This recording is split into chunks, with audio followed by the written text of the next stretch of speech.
Muli na naman pinatunayan ng Creamline ang puso nila bilang isang champion team. Hindi nga nila binigo ang mga sumusuporta sa kanila na makuha ang ika-11 championship title nila sa PVL. Hindi nga naging madali ang journey ng PVL season na ito para sa Creamline. At aminin natin na marami ang nag-doubt sa kanila na hindi nila makukuha ang title this season. Isa sa dahilan na maraming teams ang mas lalong lumakas ngayon. Ayon nga kay Gemma Galanza na sa lahat ng season ng PVL ay dito daw sila pinakanahirapan. At sa bawat darating na season sa PVL ay pahirap na ng pahirap dahil ayon nga kay Gemma Galanza, lahat ng players at teams ay nag-i-improve kada season. Hindi biro ang pinaghirapan nila mula nang makapasok sila ng semifinals at hanggang sa makarating sila sa grand finale at mag-champion. Ito kasi yung season na hindi ka dapat maging kampante dahil lahat ng teams ay eager na makuha ang corona. Sa finals game to nga ay pinahirapan talaga sila ng Signal HD Spikers bago makamit ang championship title.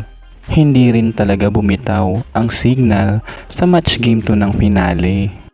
Nangunguna nga si Vanny Gandler sa leading scorer ng Signal na may 26 points. Pumangalawa naman si Erica Santos na may 21 points. At isa nga rin sa nagpahirap sa Creamline ang 36 excellent digs ni Don Makandili Katindig. Sa Creamline naman, nangunguna si Bernadette Pons with 22 points. At sinundan naman ito ni Tots Carlos na may 18 points. Habang may 31 excellent sets naman si Gia de Guzman na kaparehas ni Jel Cayuna na may 31 excellent sets din.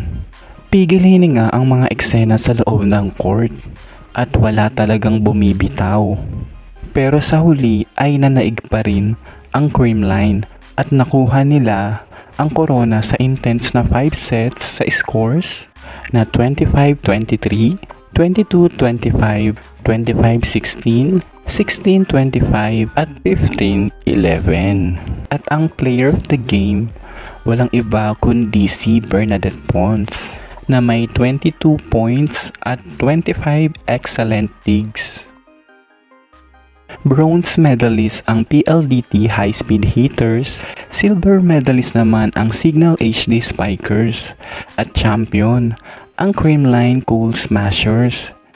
Dito naman tayo sa individual awards. Best Libero si Kat Arado ng PLDT High Speed Hitters.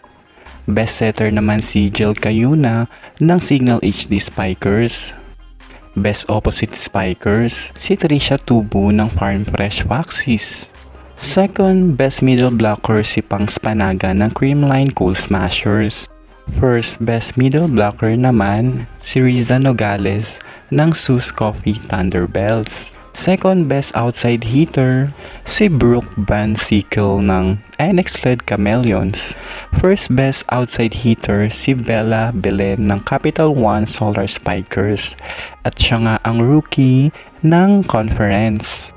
Finals MVP si Bernadette Pons ng Creamline Cool Smashers. At ang MVP ng conference ay walang iba kundi si Vanny Gandler ng Signal HD Spikers.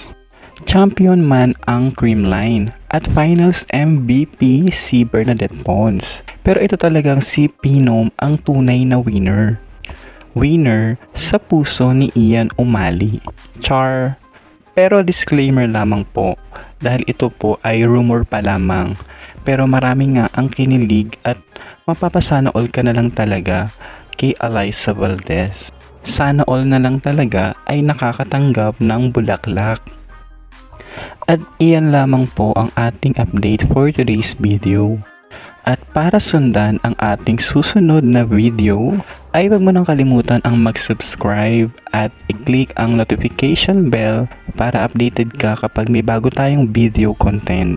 Tuloy lamang ang ating kwentuhan dito sa puso ng Sports PH.